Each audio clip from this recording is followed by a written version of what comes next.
오늘 아침에 저희들에게 주신 은혜 말씀은 요한복음 4장 1절부터 30절까지 말씀입니다. 요한복음 4장 1절부터 30절 말씀을 봉독해 드립니다. 하나님의 말씀입니다. 예수의 제자를 삼고 세례를 주는 것이 요한보다 많다 하는 말을 바리새인들이 들은 줄을 주께서 아시는지라.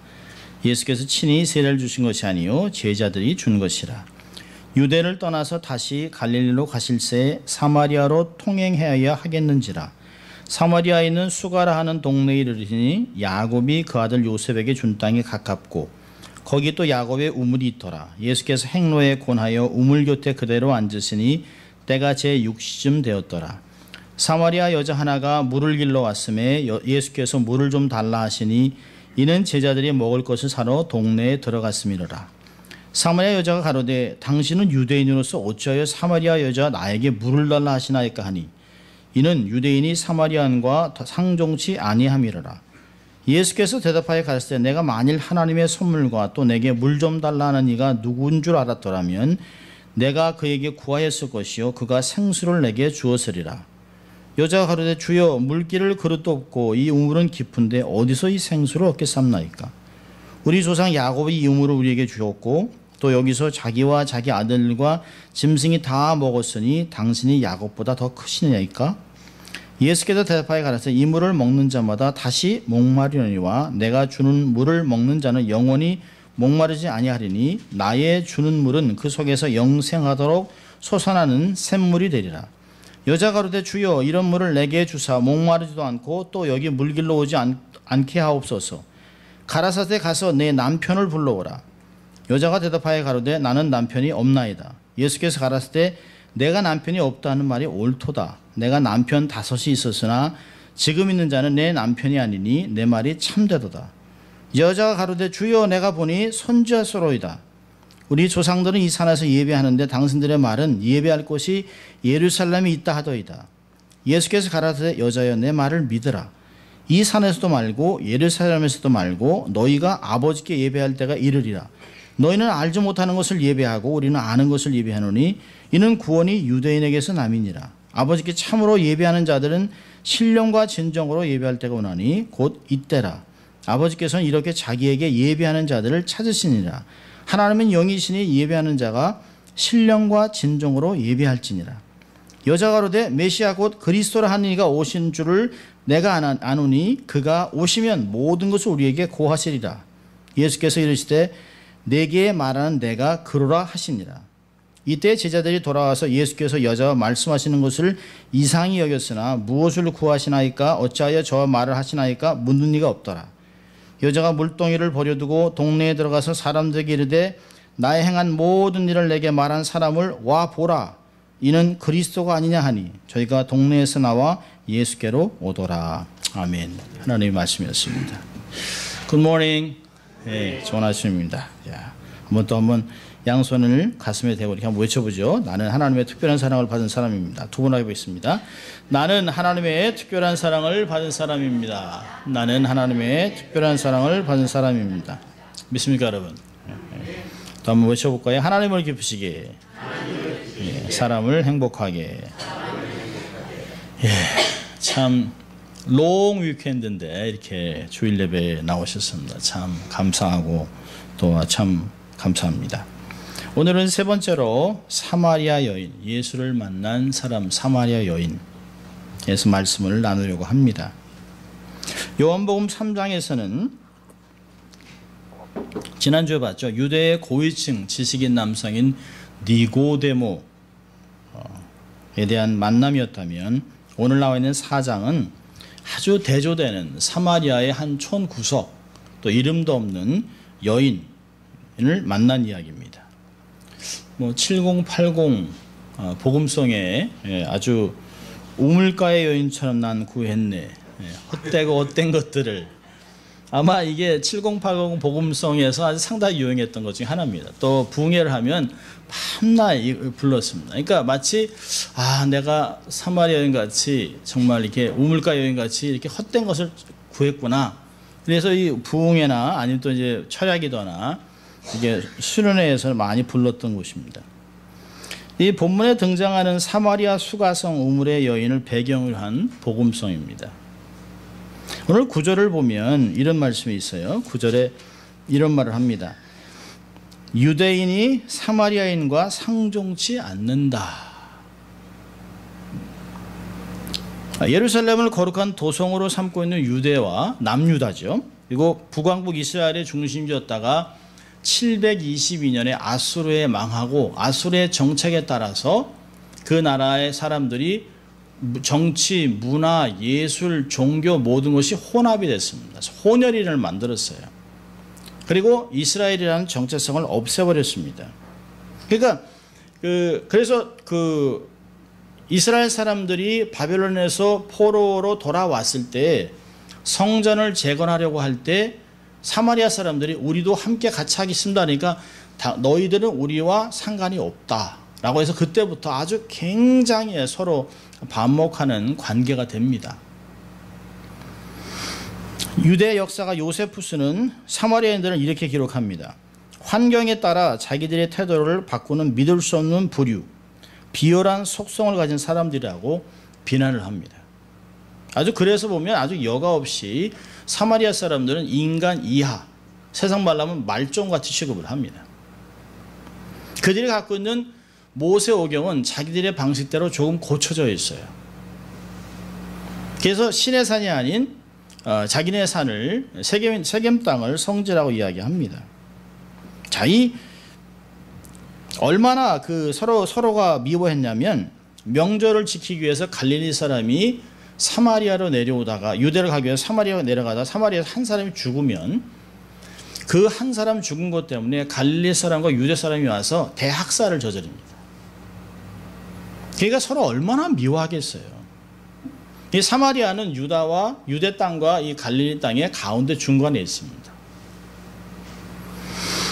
지리적으로 보면 대개 사람들이 가운데 있기 때문에 쉽게 지나갈 수 있지만 산지가 있습니다.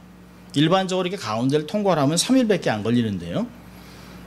사마리아인들과 상종을 하지 않기 위해서 디베레라고 하는 길로에 돌아서 일주일 동안 걸어옵니다. 자, 이런 것들을 생각하면서 일반적인 유대인이라면 전통적인 종교인이라면 절대로 사마리아를 통과하지 않습니다.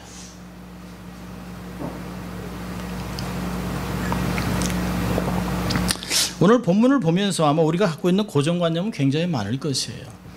우물가 여인, 참 부도덕한 여인이지. 남편이 5이나 있었고 지금도 동거하는 남자가 있는데 그 여자 뭐 볼 것도 있나? 그럴까요? 저는 아니라고 생각합니다. 우리가 갖고 있는 그 고정관념을 좀 먼저 풀어놓고 성경을 좀 볼 필요가 있어요. 이 여자가 정말 부도덕한 여인이라고 우리가 매도할 수 있을까요? 아닙니다. 그 당시에는 여자가 이혼을 할 수 있는 자격이 없습니다. 남편은 아내를 버릴 수 있어요. 근데 아내는 남편을 버릴 수 없습니다. 한국도 조선에서 소박은 당하지만 절대로 여자가 남편을 버릴 수가 없어요. 법적으로 그럴 수가 없습니다. 아주 철두철미하게 남성 중심의 가부장적이었던 유대와 사마리아 지역에서 있는 문화를 이해할 필요가 있습니다. 여성들은 재산으로 취급당했습니다. 사람이 아닌, 사람보다 못한. 그래서 오병이어의 사건 속에서도 오병이어에서 오병이어를 먹은 떡과 생선을 먹은 남자들이 5,000명 외라고 합니다. 그러니까 아이들과 여자들은 카운트를 안 합니다. 자, 그런 상황에서 성경을 들여다볼 필요가 있어요. 여러분, 바리새인들의 기도를 들어볼까요? 지난주에 봤던 니고데모도 이런 기도를 늘상 해왔을 것이에요. 자, 기도가 어떻게 되냐면 전능하신 하나님, 저를 이방인으로 태어나지 않게 해주셔서 감사합니다. 또한 저를 죄인으로 태어나지 않게 하셔서 감사합니다. 또 전능하신 하나님, 저를 여자로 태어나지 않게 하셔서 더욱 감사합니다. 이게 참 여자란 이방인들과 죄인들이 서 있는 그 줄 끝에 제대로 줄도 아마 줄 같은 부자, 종교인, 사두개인, 바리새인 쭉 서 있는데 맨 끝에 죄인, 이방인, 여자.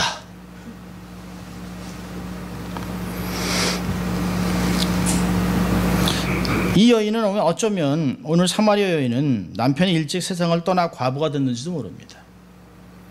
요즘 문화로, 중동 문화로 본다면 어린 딸을 일찍 지참금을 받고 팔 수 있습니다. 나이도 몰라요.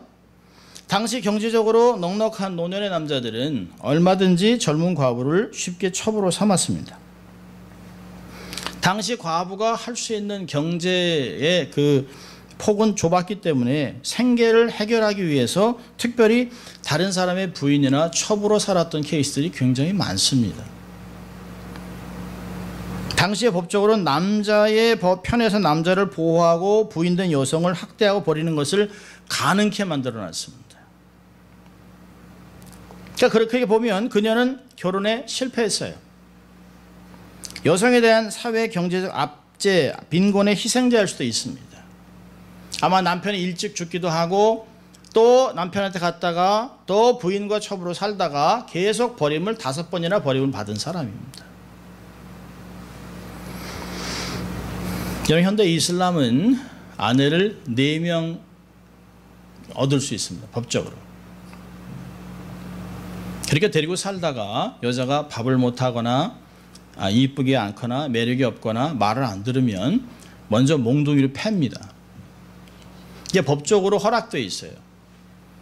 남편은 집안의 가장이기 때문에 말을 듣지 않는 딸이나 아내를 매로 다스리라고 얘기하고 있습니다. 매로 다스리는 여자는 이러이러한 종류라고 3종류가 있어요. 코란에. 그러다 말을 안 들으면 죽일 수도 있습니다. 데리고 살았던 정이 있어서 죽이긴 좀 그렇고 하면 그냥 3번 딸락 3번만 얘기하면 돼요. 그럼 이혼입니다. 말도 할 필요가 없어요. 텍스트로 딸락 3번 보내면 텍스트 보고 이혼이야? 그럼 그냥 끝입니다.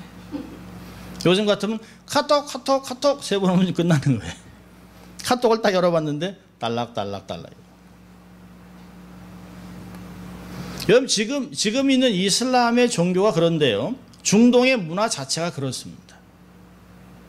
이런 상황에서 보면 사마리아 여인을 부도덕한 여자로 매도하는 것은 옳지 않습니다. 자, 또 하나 오해가 뭐냐면 제6시라고 하는 말이 있습니다. 여기 6절에 보면 제6시쯤 되었더라. 사마리아 여인이 다른 여인들이 물깃는 시간에 아침이나 저녁을 피해서 한낮인 대낮인 아주 그냥 햇볕이 막 그냥 쨍쨍쨍은 막 여기가 저기 같으면 섭씨로 한 55도 아니 뭐 120도 이런 때 그냥 아무도 나오지 않는 그때 막 그냥 땡볕 아래서 그냥 홀로 몰래 물을 길러 나온 여인이다라고 생각을 합니다. 근데 우리가 이해하는 게 뭐냐면 여러분, 요한복음은 요한이 가장 늦게 쓴 책입니다. 일반적으로 신약성경에서 가장 먼저 쓰여진 책이 데살로니가 전서예요. 주님이 오신다 그래서 재림이라는 얘기가 다 있습니다. 근데 재림이라는 생각을 하다 보니까 그러면 다시 오실 주님은 누구지? 그래서 복음서를 쓰기 시작합니다. 그래서 공간복음을 써요. 그리고 나서 공간복음이 쓰여진과 요한복음이 쓰여진 게 나중에 쓰여져요. 모든 공간복음은 71년이면 다 끝납니다. 근데 요한복음은 90년대에 쓰여요. 그러니까 요한복음은 공간복음과 시간대가 달라요. 마태, 마가, 누가는 유대 시간을 씁니다. 그래서 제6시 그러면 거기에 6시를 더해서 정오라고 계산합니다. 근데 우리가 잊지 말아야 될 것은 요한복음은 로마법의 시간을 씁니다. 그래서 여러분 19장을 보면 예수님이 잡힐 때가 바로 제6시라고 하는 단어를 써요. 그러니까 우리가 성경을 조금 좀 깊게 보고 이 복음서가 이렇게 다르게 쓰여있구나 하는 걸 생각을 하고 성경 읽으면 완전히 다른데요. 일단 우리가 들은 걸로만 그냥 우리가 고정관념을 갖고 있습니다. 그래서 요한복음 로마 시간은 그냥 그대로 6시예요. 그러니까 아침 새벽 6시든지 오후 6시든지 6시를 얘기합니다. 6시쯤 됐다라고 얘기합니다. 자, 그렇다면 아침 6시가 아닙니다. 예수님이 계속 유대 땅에서 걸어오셨어요. 걸어오시고 그 산지를 걷다 보니까 피곤하셔서 우물가에 앉으셨습니다. 그러니까 그때 어느 때일까요? 보통 사람이 물을 길러 오는 시간이 아니면 조금 그때 막 음식을 준비하는 시간에 늦게 나온 것이에요. 여러분, 우물에 물을 길러 혼자 나온 걸 보면 절대로 젊은 안악이 아닙니다. 10대나 20대가 아니에요. 10대나 20대는 주로 여자들이 홀로 다니지 않습니다. 말에서 대개 4집이나 5집이 함께 다니는데요. 30대, 40대, 50대 여인들은 오히려 존경을 받습니다. 여인에 대해서 함부로 취급하지 않아요. 그러니까 이 여인이 평상시에 다른 사람 같이 물을 길러 그냥 나온 것이에요. 나이는 몇 살인지 성경이 얘기하지 않기 때문에 거의 아마 그 당시에 중년의 왜냐하면 5명의 남편과 이미 살았기 때문에 10대, 20대는 아니에요. 적어도 30대 후반이나 40대가 되면 그때는 할머니입니다. 할머니의 나이입니다. 자, 이렇게 이 성경을 읽어 나간다면 어쨌거나 이 여인은 기구한 운명을 갖고 있는 것이에요. 요즘 같으면 아이고 내 팔자야. 참 그 여자 아이고 사마리아 댁 참 팔자도 기구하지 참 안 됐다라고 하는 그런 걸 갖고 있는 사람입니다. 여인들 입장에서는 이 여자를 욕하지 않습니다. 버림받았기 때문에 자기가 남편을 버린 것이 아니기 때문입니다. 자, 그런데요, 이 기구한 운명의 팔자 여인이 삶이 바뀝니다. 누구로 인해서요? 자기를 찾아온 예수님 때문에 삶이 바뀌어요. 여러분, 예수님과 일행은 유대인들은 일반적으로 다니는 길이 아닌 에발산과 그리스암 중간에 계곡을 가로질러 오고 있습니다. 옷 입은 게 달라요. 유대인들도 이방인들을 보면, 사마리아인들을 보면 경계합니다. 반대편도 마찬가지예요. 예수님은 예루살렘에서 새벽부터 발걸음을 서두르셨습니다. 아마 제자들은 왜 저러실까라 생각하셨을 거예요. 그리고 사마리아를 지나가자 그럴 때 제자들이 얼마나 당황스럽겠습니까? 아마 어떤 제자는 그럴지도 모르겠죠. 그 길로 가면 이방인을 만납니다. 그 길로 가면 인간 같지도 않은 사마리아인들을 보게 됩니다. 좀 길더라도 일로 갑시다. 그런데 주님이 계속 갑니다. 게다가 6시쯤 돼요. 그러니까 예수님이 우물가에 앉습니다. 제자들은 음식을 가지러 나갑니다. 여기 보니까 원문에는 예수님이 우물 위에 앉았다라고 써 있습니다. 우물 곁이 아니에요. 우물 위에 앉습니다. 여러분, 그 당시 우물은 우물 가운데 돌로 된 도나스 스타일의 그 뚜껑이 있습니다. 그래서 돌과 흙이나 먼지가 들어가지 않도록 가운데 작은 구멍이 있고요. 그리고 이 뚜껑이 있어가지고 그게 마치 작업대 같이 되어 있습니다. 그래서 물동이를 가져온 물동이 거기다 놓고 물을 해서 물을 담아가지고 이렇게 갑니다. 근데 예수님이 우물 위에 앉은 것이에요. 근데 예수님은 우물 위에 앉아있지만 우물을 떠먹을 수 있는 도구가 없어요. 그 당시에는 여행을 떠나면 우물에서 떠먹을 수 있는 이게 가죽 부대가 있습니다. 가죽 부대에다가 십자가 이게 해서 돌을 집어넣으면 물이 와서 그 물을 마십니다. 근데 제자들이 다 가져갔어요. 그러니까 전혀 없는 상태에서 아마 예수님이 야, 그거 물주머니 놓고 가야지 음식 가지러 가든 내가 물을 마셔야 되니까 라고 하지 않았어요. 예수님은 계획이 다 있습니다. 누구를 만날까요? 물을 길러 올 사마리아 여인을 기다리시는 거예요. 여러분, 구원의 시작은 사람이 아닙니다. 하나님이 시작하시는 것이에요. 하나님이 여기에 누가 올지, 언제 올지, 어떻게 올지를 너무 잘 알고 계시는 것이에요. 자기는 기구한 운명이로 태어나서 팔자가 참 세다. 어떤 면으로 한국에서는 그런 말 있잖아요. 남편 잡아먹는 여자. 아마 그런 걸로 아마 평이 났는지도 몰라요. 그 여자를 주님이 찾아오십니다. 찾아와서 대화를 하시는데요. 대화가 보통 대화가 아니에요. 상담적인 대화를 합니다. 이 대화가 바뀌어나가요. 물, 그 다음에 생수, 남편, 그 다음에 예배, 메시아 이렇게 박혀 나갑니다. 여기 우리가 성경을 그냥 읽어 나갈 것이 아니라 예수님이 우물에 이렇게 앉아 있습니다. 지금이나 중동이나 남녀 7세 이게 무동석입니다. 같이 앉을 수가 없어요. 그런데 예수님이 딱 보니까 그 유대인이 우물에 앉아가지고 물 좀 달라 그럽니다. 근데 여인이 하는 말 들어보세요. 퉁명스럽게 말을 건네죠. 아니 물을 주면 되잖아요. 근데 아파요. 속이 아픕니다. 내면에 상처가 많아요. 그러니까 얘기하죠. 퉁명스럽게 얘기합니다. 아니 유대인 남자가 사마리아인 여자 나한테 물을 달라는 게 이게 뭐냐? 당신 여행 올 때 물주머니 없어요? 뭐 이런 식입니다. 툭 던지는 거예요. 그럼 사람이 내면이 아프면 모든 일들을 그냥 순수하게 받지 않습니다. 이 여인도 그 예수님의 말을 순수하게 안 받습니다. 퉁퉁거리는 거였어요. 근데 예수님이 아무 얘기 안 하세요. 뭐라 합니까? 10절에 하나님의 선물과 내게 물 좀 달라니가 누군지 알았으면 내가 그에게 구하실 것이요 그가 생수를 주었는데. 그러니까 사마리아 여인이 기가 막힌 거예요.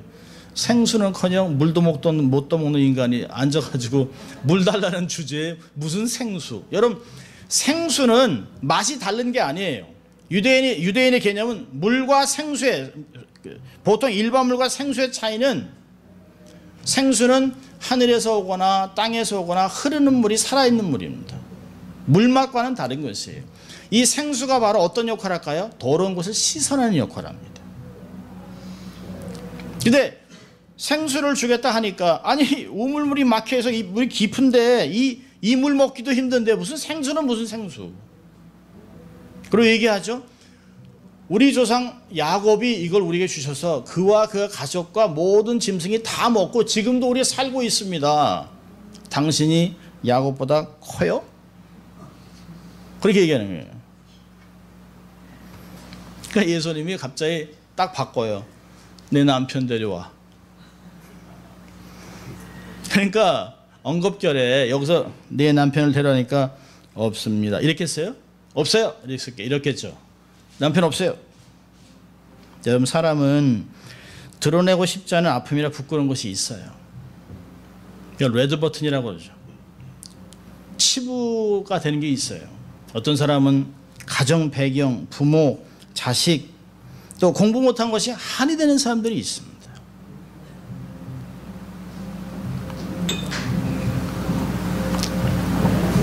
한국에서 24년 동안 살아가는 인도네시아 사람인데 아내와 이혼하고 한국 국민은 어쨌든 간에 지금 삶을 살아가 자녀들 때문에 살아가지만 한글을 못 읽어서 누가 오라 그러면 꼭 건물로 이해를 합니다. 그러니까 누가 텍스트를 이렇게 어느 지역이라 해주면 그걸 못 읽어요. 평상시 말은 너무 잘해요. 근데 못 읽습니다. 이게 이 사람한테는 너무너무 아픔이에요. 여러분 사람들은 우리 그런 게 있잖아요. 이 여인에게는 남편이 그런 존재예요. 남편이 없다고 탁 얘기하니까 예수님이 내 남편이 없다고 하는 말이 옳도다. 내가 남편 5이 있었으나 지금 있는 자는 내 남편이 아니니 내 말이 참되다. 여자가 말하는 게 참 재밌어요. 아이고 선지자시네요. 이게 마음이 바뀌어갑니다. 여러분 예수님은 얼마나 우리 삶을 잘 알고 계시냐면 3장에 있는 니고데모와 대화하는 수준이 달라요. 3장에 있는 니고데모는 중생에 대한 얘기만 딱 해줍니다. 그러면 알아들어요. 이 여인은 일상생활에서 아픔에서부터 일상생활에서 가정사로부터 해서 옮겨가고 있습니다. 어떻게 여인이 반응할지를 잘 알고 계세요. 사마리아 여인은 남편 얘기하니까 확 말을 바꿉니다. 주제를 바꿔서 어떻게 할까요? 대화를 바꿔요. 우리 조상들은 이 산에서 예배했는데 당신의 말은 예배할 곳이 예루살렘에 있다 하더이다. 예수님은 그래서 꾸짖지 않습니다. 그리고 길게 얘기를 해줘요. 21절부터 예수께서 가라사대 여자여 내 말을 믿으라. 이 산에서도 말고 예루살렘에서도 말고 너희가 아버지께 예배할 때가 이르리라. 너희는 알지 못하는 것을 예배하고 우리는 아는 것을 예배하노니 이는 구원이 유대인에게서 남이니라. 아버지께 참으로 예배하는 자들은 신령과 진정으로 예배할 때가 오나니 곧 이때라. 아버지께서는 이렇게 자기에게 예배하는 자들을 찾으시니라. 하나님이 영이시니 예배하는 자가 신령과 진정으로 예배할지니라. 장소와 전통이 중요한 것이 아니라는 것이에요. 진리와 성령으로 예배를 드리는 것이 중요하다고 가르치고 있습니다. 이렇게 긴 설명을 들은 여인의 말이 놀랍습니다. 메시아 즉 그리스도가 오시면 모든 것을 알게 해주실 것입니다. 여러분, 남편을 다섯이나 두었던 여인, 지금도 알 수 없는 한 사내와 삶을 살아가는 기구한 운명. 근데 이 여인이 하나님의 나라를 고대하고 있다는 거예요. 메시아를 갈망하고 있다는 것이에요. 누가 알았겠습니까? 그래서 예수님이 이곳에 오신 것이에요. 이 여인은 하나님 나라에서 아무 관심도 없는 줄 알았는데 이 여인은 뜻밖의 메시아의 강림을 기다리고 있는 것이에요. 하나님 나라에 대한 소망을 갖고 있습니다. 하나님의 딸인 것이죠. 유대인들은 저 사마리아인들, 저 혼혈인들, 저 성경도 모르는 택함 받지도 못한 인간들, 인간 말종들라고 얘기하는데 예수님은 하나님의 택한 딸이라는 걸 알고 오시는 것이에요. 이 택한 여인을 구원하시려고 예수님이 굳이 사마리아에 오신 것이에요. 이 여인에서 메시아의 말이 나오자 내가 그 메시아라고 얘기합니다. 예수님이 처음으로 자기가 스스로 내가 메시아라고 여인에게 얼마나 기뻤으면, 얼마나 자기를 알려주고 얼마나 그의 소망이 간절한 것이 정말 성경적인 걸 얘기하면서 내가 파는 것을 기다리고 있구나, 내가 바로 메시아라고 얘기를 합니다. 여인의 삶은 해갈이 됩니다. 여러분, 여인의 삶에 반응하는 걸 보세요. 이 단어가 바뀌어요. 내면의 변화가 고백의 변화를 가져와요. 구절을 보면 물 달라고 그러니까 당신은 유대인이면서 이렇게 합니다. 근데 생수를 얘기하니까요, 11절하고 15절은 주여라고 하는 말로 바뀌어요. 그러다가 자기의 가정사를 다 얘기하니까 그를 19절에 선지자군요 라고 얘기합니다. 그리고 29절에 가서는 메시아라고 얘기합니다. 자기가 메시아라고 이렇게 드러내고 있을 때 여인의 삶은 확실히 바뀌어버렸어요. 여러분, 니고데모와 사마리아 여인의 변화를 보세요. 이 니고데모는 그날 변화를 했는지 안 했는지 전혀 모릅니다. 예수님 막 설명하는데 니고데모는 터벅터벅 그냥 사라져버렸습니다. 여기 사마리아 여인은요, 사마리아 여인은 자기의 물동이를 내려놓고 동네로 뛰어들어갑니다. 그리고 얘기하죠. 내가 메시아를 만났다. 나의 모든 것을 다 얘기한 메시아를 와서 보라고 얘기합니다. 와 보라. 이 말을 누가 했을까요? 예수님이 하셨던 말이에요. 예수님 1장 39절에 보면 38절에 요한의 제자들이 랍비 어디 계십니까? 라고 얘기하니까 예수님이 1장 39절에 와서 보라. 그러니까 제자들이 따릅니다. 얼마나 확신 있는 말씀입니까? 사마리아 여인이 평상시에 퉁퉁거리고 평상시에 말 수 없다가 그런 여인이 뭔가 홀린 듯이 여러분 여기 와보세요. 나의 삶을 송두리째 알고 있는 분 메시아가 나타났습니다 라고 얘기하니까 여인들이 수근수근 하는 거죠. 아마 뭘 봤나? 미쳤나? 그러면서도 이 여인의 삶이 그렇게 정말 우리가 생각했던 것 같이 부덕덕한 사람이었다면 누가 이 여인의 말을 들어주겠습니까? 아마 미친 여자 취급을 했겠죠. 그런데요, 이 여인이 하는 이야기를 듣고 사람들이 몰려듭니다. 그렇다면 이 여인은 부도덕한 여인이 아니에요. 그 동네에 살지만 참 불쌍한 아낙이라고 하는 것이 있습니다. 참 안된. 그 여인이 평상시에 말 수도 없고 어떤 면에서는 삶이 너무 기구하니까, 너무 힘드니까 사람들하고 대화도 잘 안 하고 있던 여인이 어느 날 그냥 화색이 확 돌면서 여러분 내 삶 전체를 다 알고 있는 이 사람 메시아입니다. 나와서 보세요라고 하니까 사람들이 그 이야기를 듣고 와요. 그리고 많은 사람이 와서 예수를 믿었다라고 이야기합니다. 그리고 42절에 예수님이 이틀을 거하고 나서 사람들이 40이 이렇게 합니다. 그 여자에게 말하되 이제 우리가 믿는 것은 내 말을 인함이 아니니 이는 우리가 친히 듣고 그가 참으로 세상의 구주신 줄 알매니라.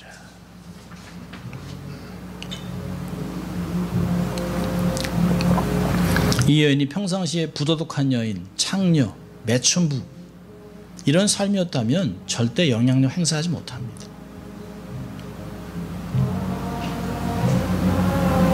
저를 말씀을 통해서 두 가지만 교훈을 해보려고 합니다. 자, 첫째로는 주님은 나를 아신다는 거예요.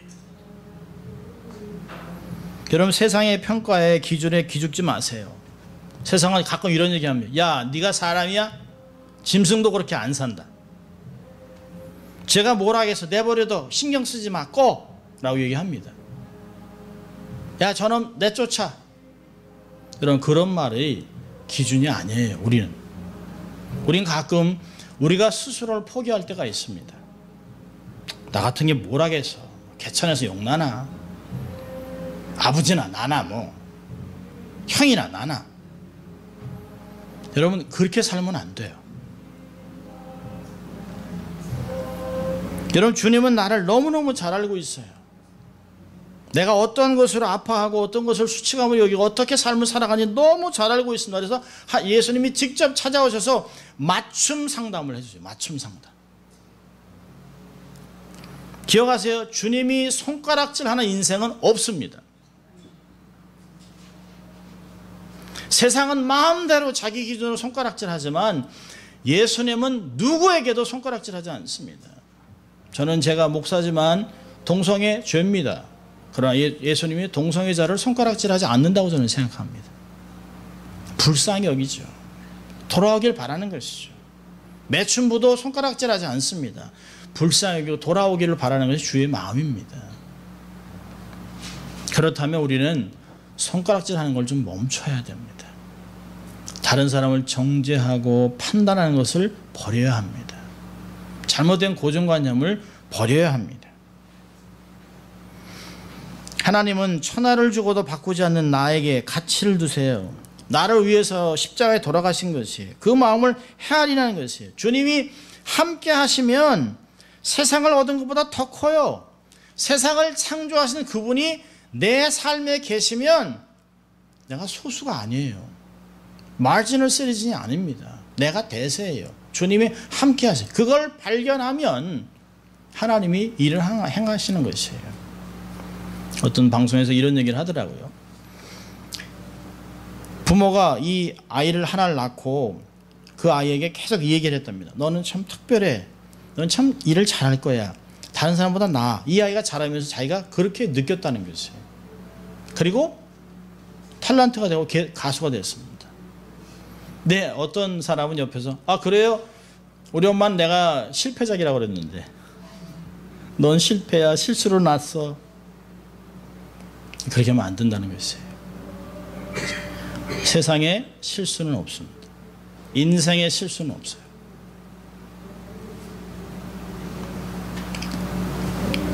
한번 이 노래 한번 불러봤으면 좋겠는데요. 나를 지으신 주님, 이렇게 한번 제가 제가 좋아서 같이 한번 불러봤으면 좋겠습니다.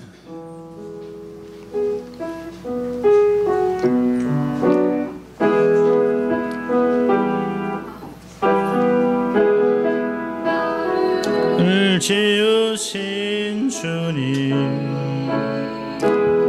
내 안에 계셔.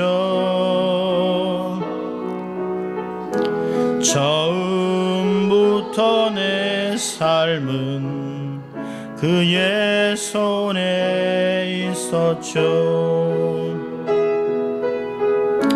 내 이름 아시죠. 내 모든 생각도 내 흐르는 눈물 그가 닦아주셨죠. 그는 내 아버지, 그는 내 아버지, 나의 소유. 내가 어딜 가든지 날 떠나지 않죠. 내 이름 아시죠? 내 이름 아시죠? 내 모든 생각도 아바라 부를 때 그가 들으시죠. 내 이름 아시죠? 내 이름 아시죠? 내 모든 생각도 내 부르는 눈물 그가 닦아주셨죠. 아멘. 기억하세요? 주님은 나를 지으셨습니다. 주님이 나를 너무 잘 알고 있어요. 자, 두 번째 교훈은요, 주를 증거하며 사십시오. 부끄러움이 담담으로 변한 사마리아 여인의 삶을 보세요. 와 보라. 이제까지 한 번도 와 보라를 외쳐보지 못한 여인. 누가 사람들이 모으면 나가기도 싫고 부끄럽고 사람 만나는 게 싫은, 어떤 면에서는 남편 지긋지긋했을 것이에요. 누가 남편 얘기하면, 자식 얘기하면 세상에 나가기도 싫지 않았던 그 여인. 그래서 아마 사람을 만나기가 싫었을지도 몰라요. 근데 이제 와 보라고 얘기합니다. 수줍고 수치러운 것은 복음으로 완전히 변했어요. 여러분, 내가 좀 공부 좀 더 하고요, 좀 치장하고요, 지금 성공하고요, 여유가 있을 때 전도할게요. 그렇게 되지 않습니다, 여러분. 기회는 그렇게 내가 만들어가는 것이 아니에요. 기회는 주어지는 것입니다. 지금이 은혜 받을 만한 때라 복음을 증거하며 살 때입니다. 지금 이 시간에 주어진 기회를 선용해야 되는 것이에요. 나도 나의 복음을 들을 기회가 동일하게 주어지지 않을 수 있어요. 그들은 내게 전해들은 구원을 듣고 감사할 것입니다. 우리는 가끔 그래요. 아유, 내 과거를 다 아는데요. 내가 뭐 나를 어떻게 볼까? 여러분, 복음을 증거하는 것은 나를 드러내는 것이 아니에요. 나를 변화시켜 주신 그분을 드러내는 것입니다. 제가 들었던 이야기를 읽어드리고 마치려고 합니다. 어느 참 잘생기고 아주 엘레강트하게 생긴 여인이 있었는데요, 입양한 7살짜리 아들을 데리고 살았습니다. 그런데 그 여인은 글을 읽을 줄 모릅니다. 아무도 그가 글을 읽을 줄 모른다는 걸 몰라요. 이 여인이 교회를 나오게 한 것은 입양한 아들이 교회를 가자고 해서 아이 때문에 교회를 나왔습니다.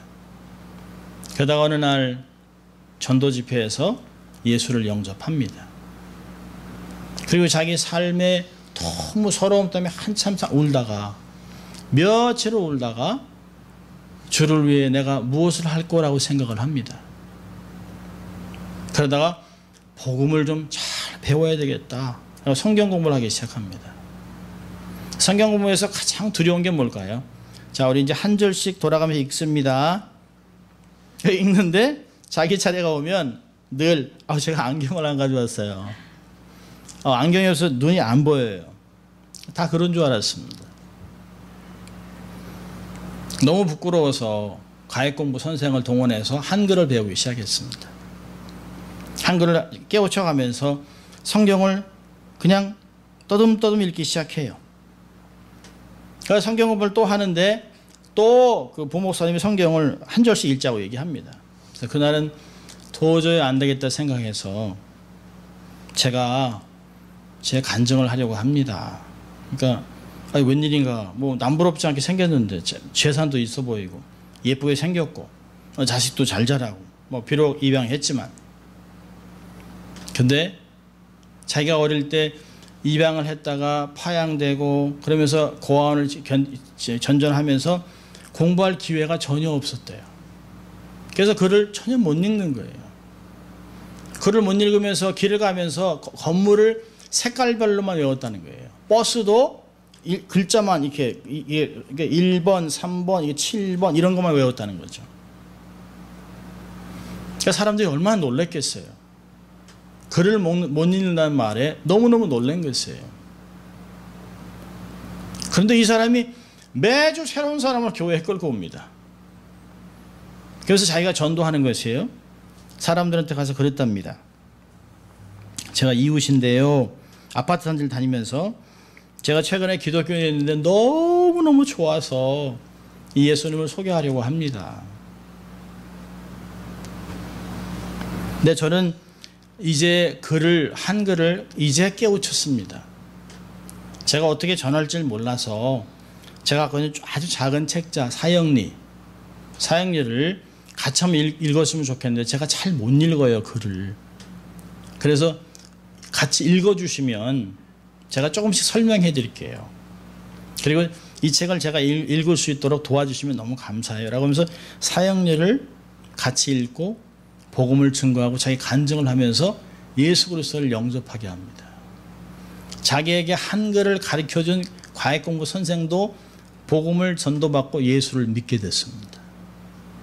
그래서 그는 지금 전도왕으로 집사로 한 교회를 왕성하게 섬기고 있습니다.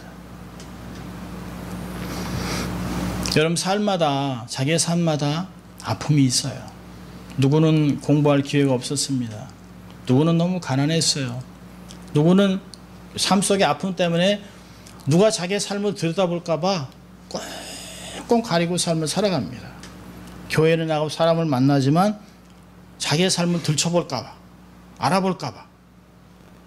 그런데 복음은 우리를 자유롭게 합니다.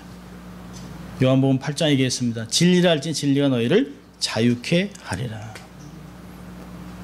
우리의 아픔이 어떤 면에서는 확신으로, 간증으로 변하는, 그래서 우리의 삶 속에서 그리스도를 증거하며 살아가는 여러분 될 수 있길 주의 이름으로 축원합니다. 기도하겠습니다. 하나님 아버지 감사합니다.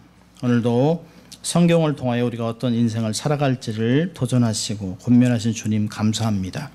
주님 앞에 우리의 문제를 다 맡기고 주의 은혜를 받아 주님을 증거하는 복된 인생을 살아갈 수 있도록 저희를 축복하여 주시옵소서. 감사하고 예수님 이름으로 기도합니다. 아멘.